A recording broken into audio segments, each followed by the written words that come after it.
A widow refuses to stop speaking out and demands that justice be done. The judge who hears her plea is corrupt, self-gratifying, procrastinates, makes excuses, simply can't be bothered with the widow. She persists. The judge is worn down. The widow wins the case. Persistence and endurance are very important aspects of how we are to respond with our faith to the powerless. In the parable, the widow is God's spokesperson, committed to justice, humility, and love. The judge symbolizes power, while the widow is powerless. So we see in the parable that a powerful person responds to a needy person to a degree that the needy person exerts whatever pressure possible. Simply put, the more we nag, the more we get. So how are we to respond to our faith in light of this week and as we greet World Food Day this Sunday and the injustice of hunger in our world? Many issues of injustice are programmed on the Kairos website, who I believe is our living example of the persistent widow. When children are involved in our world hunger, there my heart is. And so I bring these issues before you this morning. Family separation affects children of migrant workers in Canada and around the world.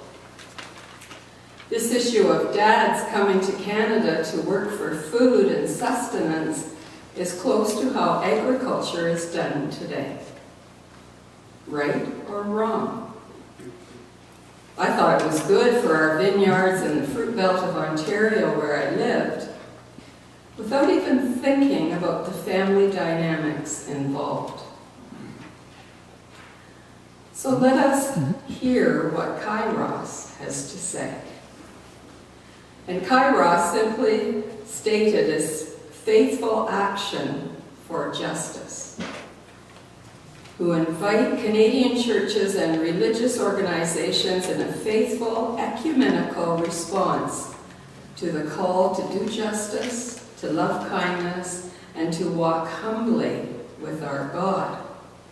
We all know that's Micah 6, verse 8. Family separation was one issue being explored at the United Nations in New York, October the 1st to the 5th, as migrants and their allies converged to discuss how to help decision makers understand that justice must be part of any discussion on migration issues. Connie Sorio is at the UN on behalf of Kairos. She, with more than 90 delegates from around the world who are participating with the 4 churches witnessing with migrants consultation. Connie joins the Canadian church representatives, of whom I'm very proud to be a part of this church, including Reverend Michael Blair and Kuata Kukubo of the United Church of Canada, Reverend Stuart Lester from the BC Conference of the United Church, and Ben Wagunas, a retired United Church staff member. On the first day, Kairos' ongoing work helped to recognize these issues was publicly acknowledged. Also at the gathering are partners and delegates from the World Council of Churches, the Latin Council of Churches, the All-African Council of Churches, the Mennonite Central Committee of the USA, and descendants of ex-braceros from Mexico. This gathering is part of a series of events that includes the UN High-Level Dialogue on Migration and Deployment and the 4th International Assembly of Migrant and Refugees. Saul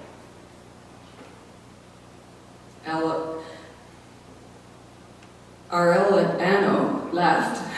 The son of a Mexican woman was deported. The woman was deported from the United States. And he stands with an immigration activist at the meeting of the Congressional Hispanic Conference in Washington. Saul cries for help for his mother. A persistent voice in the midst of chaos. It's been 10 painful years because many families are being separated, and that's just not fair.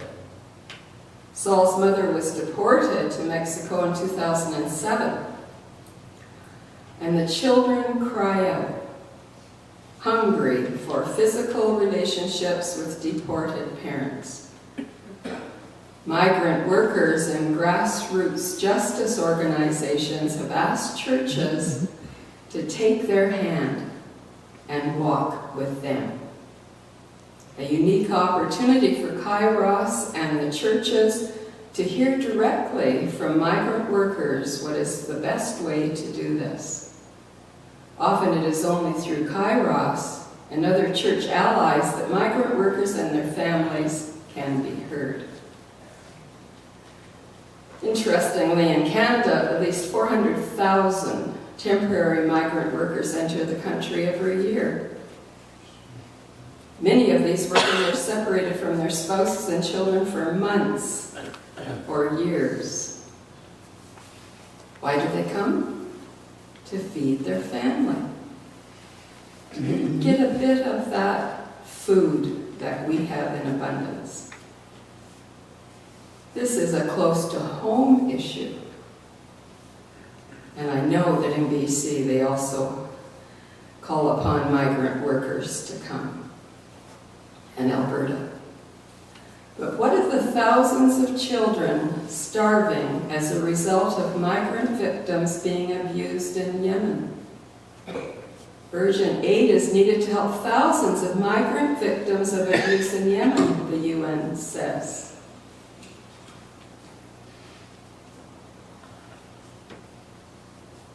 Somali refugees wait at Yemen's Red Sea coast for transport to Aden.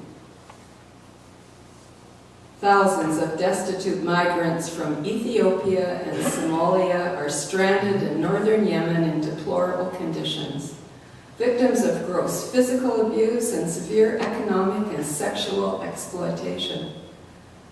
A United Nations humanitarian official warned today, and that was on April the 6th, calling for urgent action to address their plight. The international community urgently needs to work with the support of the governments in the Horn of Africa and the Gulf to strengthen the management of migration and national borders, to combat transnational organized crime and uphold migrants' human rights. In a desperate attempt to seek better livelihood opportunities, many migrants have suffered gross physical abuse, severe economic and sexual exploitation. Many of them, including children, are stranded under extreme difficult circumstances. Their plight might be urgently addressed, calling for some financial support from humanitarian agencies providing aid. Help from us. Last year, a record of 107,500 African refugees and migrants, mainly Ethiopians and Somalis, made a dangerous journey in overcrowded boats to Yemen, the largest influx since 2006, in hope of finding a better life in the Arabian Peninsula. Did you know the first Christians biblically were Ethiopians? In 2011, estimated that more than 100 migrants drowned or went missing en route. Irregular migrants are extremely vulnerable due to abuse and extortion by smugglers and traffickers. Most migrants have no legal document and have limited access to livelihood and basic services, access to food, and they fall prey to traffickers.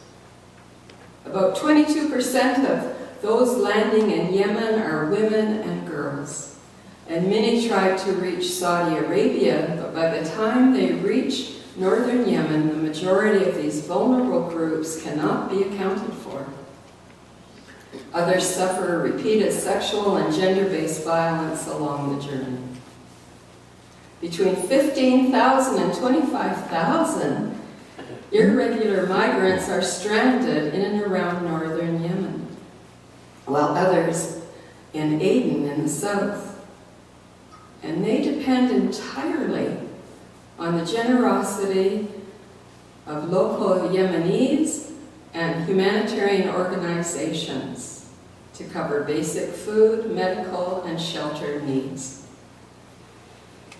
Kairos and the United Nations persist on for justice. Do you hear the cries? What more can we do to help our Kay Brady and Lorraine Allens in their persistence for justice? Perhaps we can direct our mission and service money to help migrants from Ethiopia and Somalia. Perhaps we can pay closer attention to Anne and Ray Morris, who understand the persistence of Kairos better than anyone here. Perhaps we try a better balance in our food wastage footprint so the hungry can be fed. That was a new word for me, food wastage footprint. We all know about our carbon footprint. Food waste harms climate, water, land, and biodiversity, says the new FAO report. Food wastage footprint impacts on natural resources, and the first study to analyze the impacts of global food wastage from an environmental perspective, looking specifically at its consequences for the climate, water, and land use, and biodiversity. Among its key findings each year, food is produced but not eaten, guzzling up volumes of water equivalent to the annual flow of Russia's Volga River, and is responsible for adding 3.3 billion tons of greenhouse gases to the planet's atmosphere. It's mind-boggling. And beyond its environmental impact, the direct economic consequences to producers of food wastage, that's excluding fish and seafood, run to the tune of $750 billion annually. All of us, farmers and fishers, food processors and supermarkets, local and national governments, individual consumers, must make changes at every link of the human food chain to prevent food wastage from happening in the first place, and reuse or recycle it when we can't. We simply can't allow 1/3 of all the food we produce to go to waste or be lost because of inappropriate practices, when 870 million people go hungry every day. A number of projects around the world show how national and local governments, farmers, businesses, and individual consumers can take steps to tackle the problem. We consumers fail to plan our shopping well. We overpurchase or overreact to best before dates.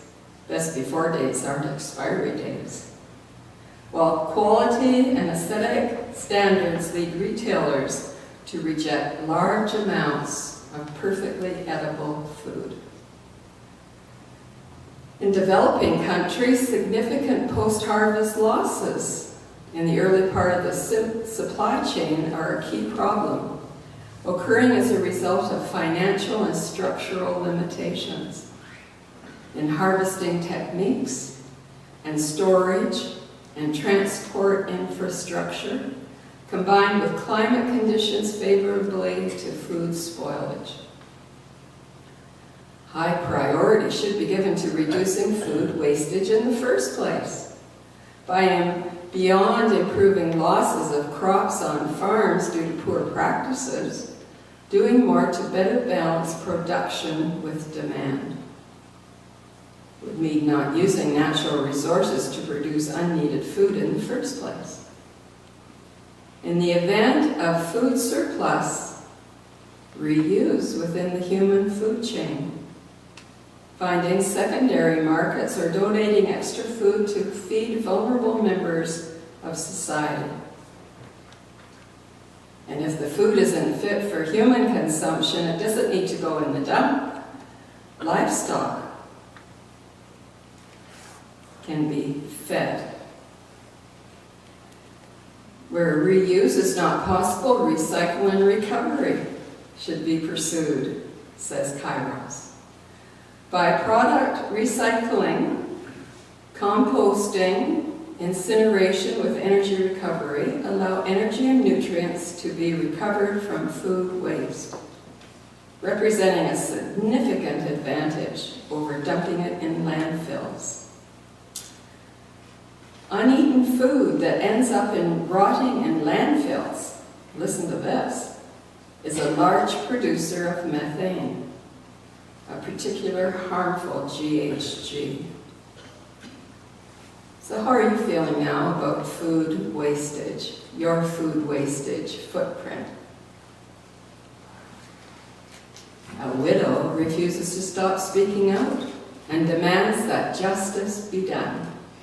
The judge who hears her plea is corrupt, self-gratifying, procrastinates, makes excuses, simply can't be bothered with the widow.